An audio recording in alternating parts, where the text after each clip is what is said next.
Test 5, Section 1. You will hear a woman who has just moved into the area talking to a neighbour about problems she is having in her house. First, you have some time to look at questions 1 to 2.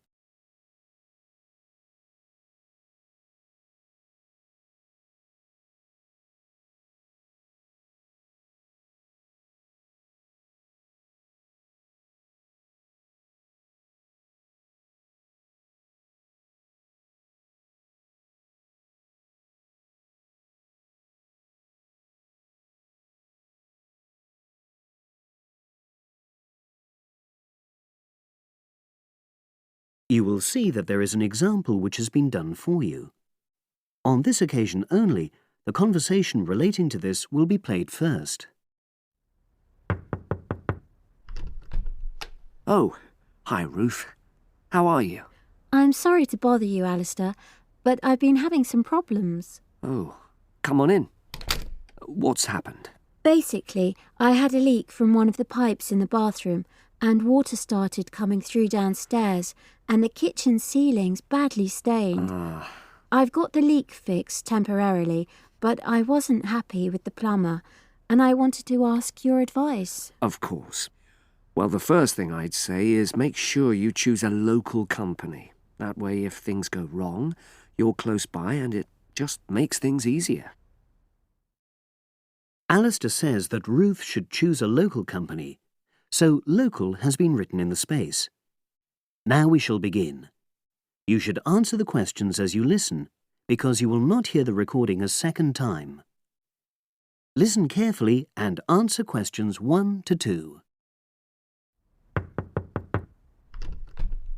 Oh, hi Ruth. How are you? I'm sorry to bother you, Alistair, but I've been having some problems. Oh, come on in. What's happened?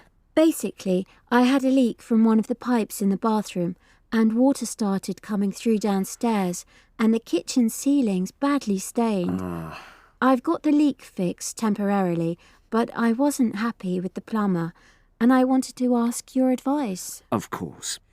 Well, the first thing I'd say is make sure you choose a local company. That way, if things go wrong, you're close by and it just makes things easier. Let me write this down. Right.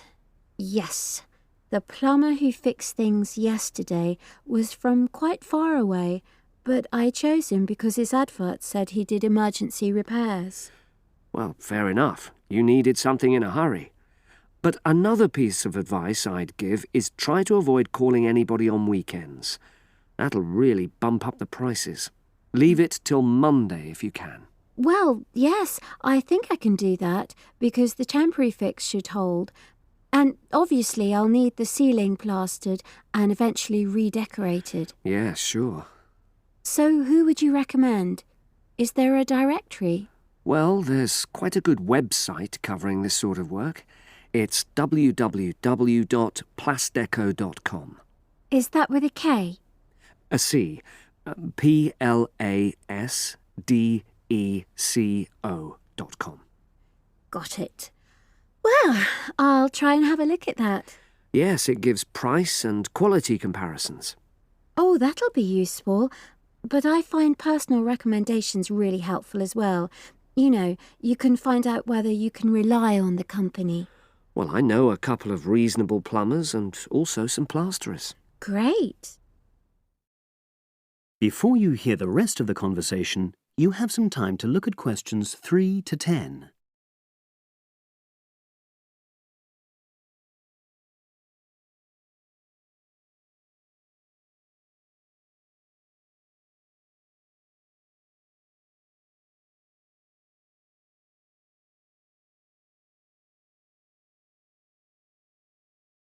Now listen and answer questions 3 to 10.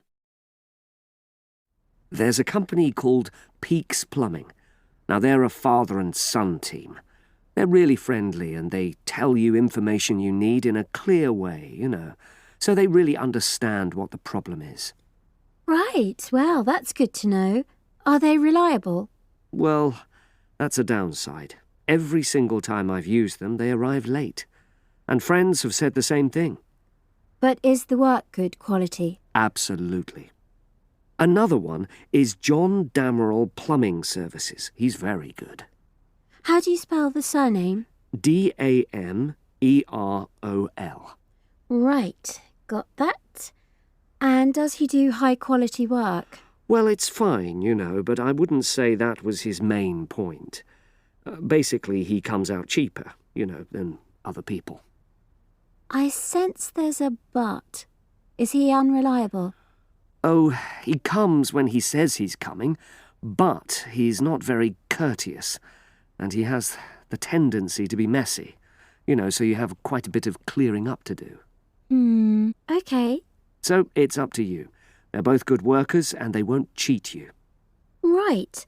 And you said you knew some plasterers? Yes, a company called Simonson Plasterers did our living room last year. We chose them because we wanted some fancy work on the ceiling, around the lights. So they can do a variety of designs? You've got it. But it comes at a premium because they are more expensive, you know. Than the others? Yes. Or you could go for a one-man firm called HL Plastering. Harry Lester. He's fine, very reliable, if all you want is a simple job. Do either of them do painting for you if you want?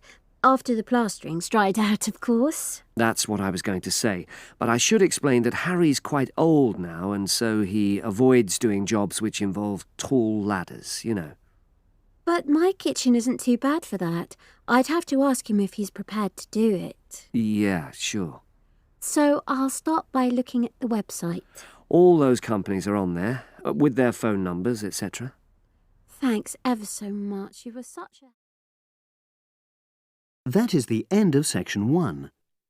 You now have half a minute to check your answers.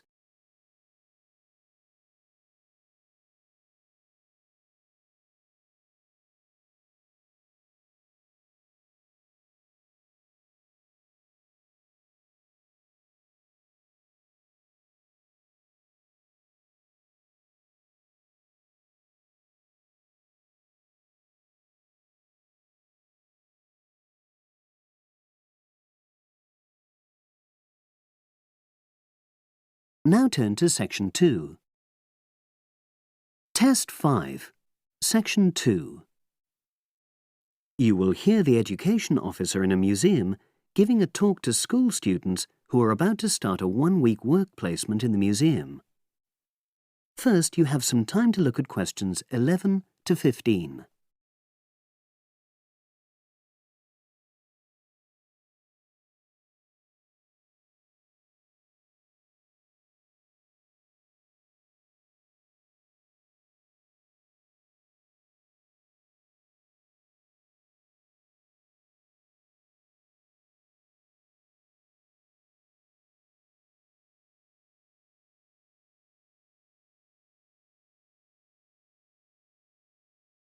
Now listen and answer questions 11 to 15.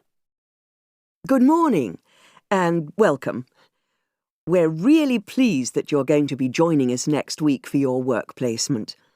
Now, each of you will already have met the member of museum staff assigned to supervise you. In this short talk today, I'll be giving you more general information which will be relevant to all 6 of you. Your normal working day is 9 to 5 p.m, but on Monday, because it's your first day, we'd like you to arrive at 9:15. Please note, though, that you'll finish at the usual time. A lot of you have been asking what you should wear for work. Well, you may have noticed that we're not exactly a formal institution, so you'd really be out of place if you wear smart attire like a suit. If you go out on a trip with us, then we'd like you to wear a museum cap. It has our logo on, and we feel it helps people recognise you. But on a day-to-day basis in the museum itself, we say put on your own casual clothing because you'll be doing lots of dusty, messy work. Now, we don't have an enormous number of rules, but work placement is an excellent preparation for the real world of work, and we expect you to be very punctual and reliable. If you're not well or there's been a hold-up, then what we ask you to do is ring the museum receptionist. He will be in the museum well ahead of opening time, and he'll inform your own personal supervisor in the museum. If you're away for more than 1 day, we'll inform your school tutor. They'll obviously need to make a note of your absence and follow up if necessary. But most of all, we hope you really enjoy yourselves during the placement. Students say they have a lot of fun, whether it's working with kids in our art workshops held every Monday, or, the most popular, when they go out on our outreach work to residential homes, recording elderly people's memories of school days for our oral history project. So, we hope you feel excited by the prospect of starting next week and well prepared. Your personal supervisor will be there to help you with our health and safety requirements when you start next week, and your supervisors will also brief you about the background to the museum, summarising all the huge amount of information on our website. In the next couple of days, it might be worthwhile if you get hold of evaluations and other notes made by students who've worked with us before. You can get a lot of pointers from them. Before you hear the rest of the conversation, you have some time to look at questions 16 to 20.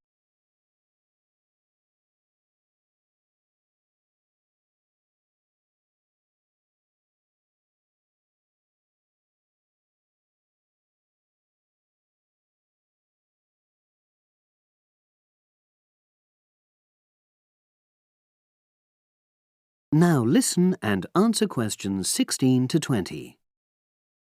Now, before I finish today, I wanted to help you find your way around the museum. When you start next Monday, the first thing you'll need to do is sign in. Come through the main entrance and you'll see the main staircase straight ahead. To the right of this is the statue of the horse, and just behind that is a door. Go through that, and that's the sign-in office. Now, on the first day, you'll be working in Gallery 1. You'll find this as follows. In the central courtyard area, close to the entrance, there's a large chest where visitors put donations for the museum. The door just behind that leads to Gallery 1. The workshop you'll be taking part in starts at 11, but if you want to go in earlier, you can get the key and let yourself in. The key box is quite hard to find. Walk behind reception, and it's between the large gallery and the bookshop. I haven't mentioned breaks, lunch, etc. Unfortunately, our cafe's closed at the moment, so your best bet is to bring a packed lunch. We tend to have our sandwiches in the kitchen area. Go round the reception desk and you'll see a small circular cabinet. The door to the kitchen area is just behind that. Now, every day we put up notices about what's happening in the museum. Your supervisor will brief you, but if you want to check up on details, look on our staff notice board. This is in the corner of the play area, at the back, on the wall of Gallery 3. If you have any questions, I'd be happy to help. That is the end of section 2. You now have half a minute to check your answers.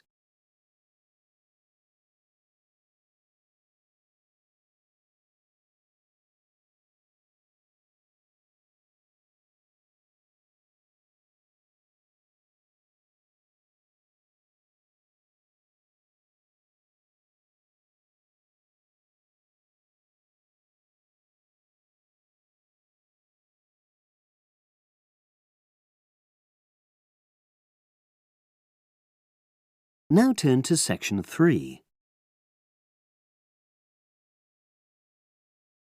CD 3. Test 5, section 3. You will hear a business studies student called Sam talking to his tutor about an IT project he is going to do for a local company called Turner's. First, you have some time to look at questions 21 to 26.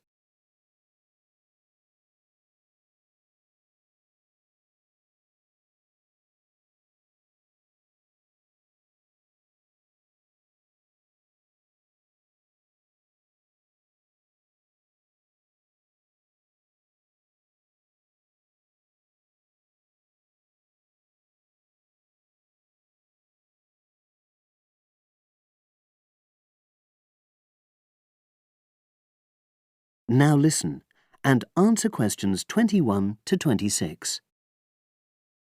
Hello, Sam. Come in and sit down. Thanks.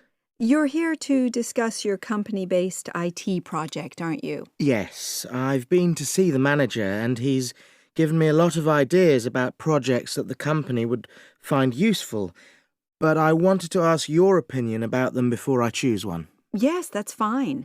Now, this company's called Turner's, isn't it? That's right. It's a small engineering company. They make machine components for trade use. They're well established. They started in 1976, but they're a bit old-fashioned. Okay. And what kind of projects did Turner's suggest you could do for the company? Well, they want some improvements made to their customer database. The one that they've got at the moment isn't very useful in some ways. I had a quick look at it. That would be a very straightforward project, and it'd be simple enough to evaluate, but I don't think you'd get enough out of a project like that. You wouldn't learn anything new. Well, another project they suggested is to do with their online sales catalogue. At the moment, customers can look at their products, but they can't actually order them online, which must affect their competitiveness.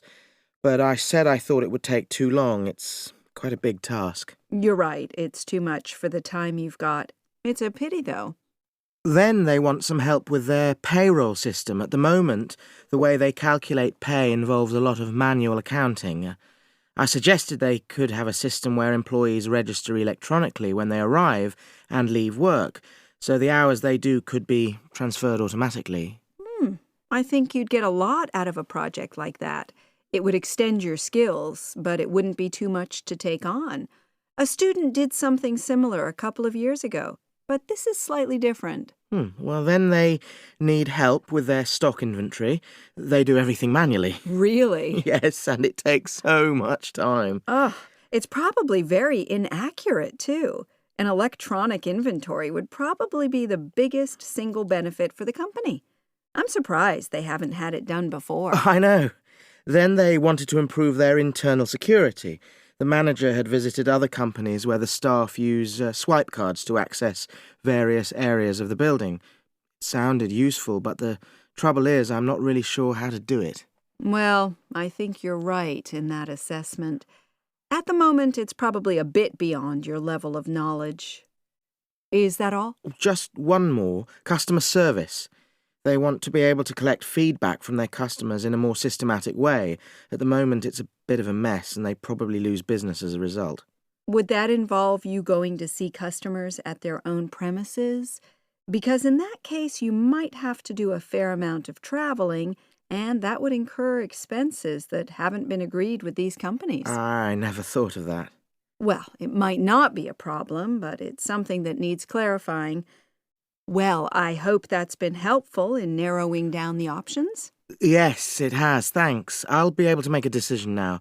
But while I'm here, can I talk to you about coursework? Sure.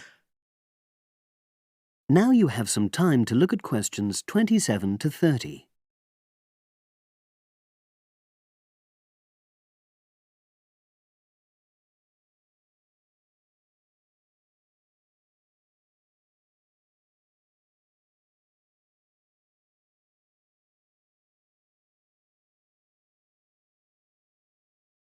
Now listen and answer questions 27 to 30. I'm not very happy about the way our group assignment is working. There are some problems. Oh, dear. Are people just not getting on with each other? That's the worst thing. Actually, we're all friends. It's not that. But when we're having a discussion about the assignment, one or two people end up doing all the talking and the rest don't say anything. It's a bit frustrating because we need plenty of debate. Well, that's a common observation. You're studying in a group with people from all over the world, and you all have your own ways of participating. In some places, students are more used to listening than talking, and vice versa. I suppose you're right. I'll try to remember that. Does everyone pull their weight as far as sharing the workload is concerned? I'd say they do, yes. And our group elected a leader. She's very good at making sure no one's overloaded. But personally, I feel that there are just too many of us in the group. Whenever we try to arrange a meeting, there's always at least one person who can't make it. It's not anyone's fault, it's just that we've all got slightly different timetables. Well, I'm glad you've talked to me about it. Feedback is always useful. Is there anything else you're concerned about? There are a couple of problems with lecturers that all the students are talking about. Last semester, we had negative feedback about the way lectures were organized. There were several occasions when the wrong room had been booked or the same room had been booked twice, that sort of thing. Is that still a problem? That hasn't happened at all as far as I know. Oh, good. It's sorted out then. But I don't know the reason, but some of the staff often turn up late, so we miss 10 or 15 minutes of our lecture time. It might be because they've been copying handouts for students. I think there's a queue for the machine sometimes. Well, I'll look into that. Thank you for telling me. Anything else? The other thing is that it can be very difficult to get to see a lecturer individually. They're all very supportive and friendly when you do manage to find them, but often they're not in their office, even at times when they're meant to be available for consultation. Okay, that's helpful. Now, before you leave, That is the end of section 3. You now have half a minute to check your answers.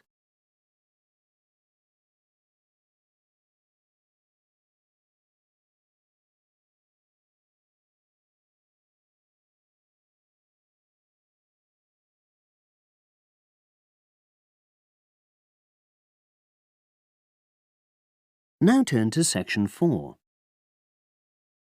Test 5. Section 4. You will hear a wildlife expert giving a talk to a group of bird lovers in the UK about a species called the tawny owl. Before you listen, you have some time to look at questions 31 to 40.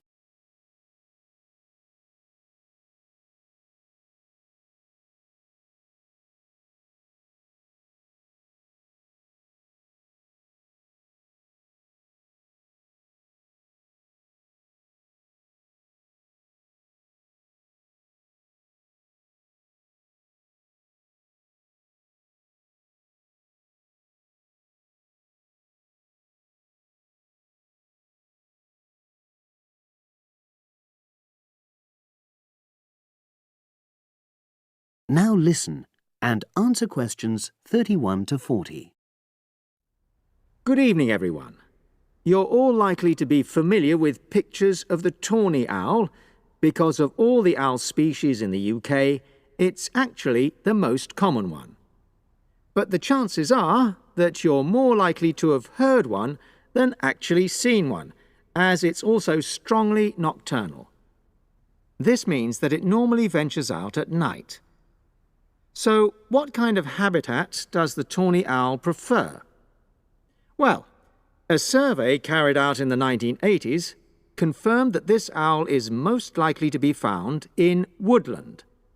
If you look at a map of tawny owl distribution across Britain, you'll only see gaps in the treeless marshy areas of eastern England and in some of the more upland parts of northwest Scotland.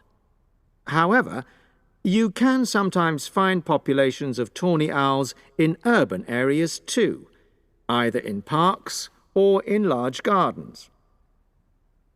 The tawny owl shows some obvious adaptations to its natural habitat. For example, both its wings and its tail are short, which helps it to maneuver through the trees. Also, the bird's plumage is a mixture of brown and grey, and this provides suitable camouflage for when the owl perches up against a tree trunk. Then there are its large eyes. The tawny owl's visual capacities are considerably better than those of humans, and although it can't see in complete darkness, it's sufficiently well equipped to be able to navigate its way around woodland on all but the most overcast nights. Another factor that contributes to the tawny owl's success as a hunter is its excellent memory of the layout of different areas. If you combine this ability with the owl's strongly territorial and sedentary nature, most populations of tawny owl are sit-and-wait predators, you realize that it has a good opportunity to predict where prey might be found. Finally, as well as having large eyes, the owl's sense of hearing is excellent, and this helps it to locate potential prey as it sits on its perch.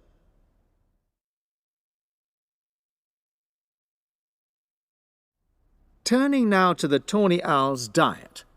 Woodland tawny owls feed mainly on mammals, especially small ones, such as wood mice and bank voles. But they'll also take things like frogs or bats, or even fish, if they happen to be available. In urbanized landscapes, the owls seem to prey more on birds. So there are some differences there. Let's just look briefly now at survival rates in the tawny owl.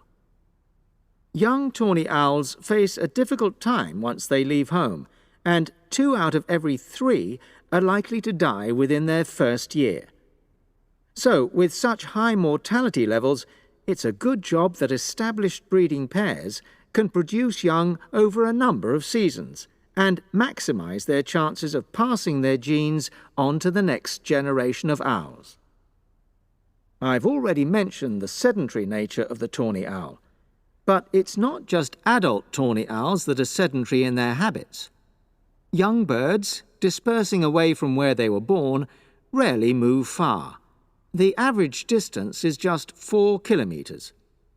There also appears to be some reluctance to cross large bodies of water. The owl is absent from many of the islands around our shores, with only occasional sightings in Ireland and the Isle of Wight off the south coast of England. Right, well, now I'll show you some photographs that have been taken in one or two of the...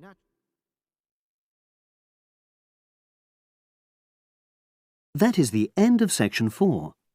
You now have half a minute to check your answers.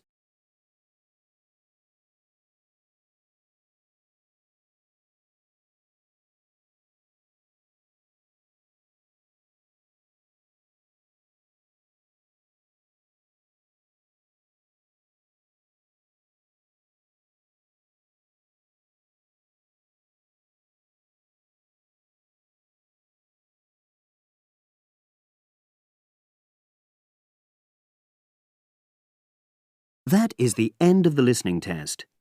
You now have 10 minutes to transfer your answers to the separate answer sheet.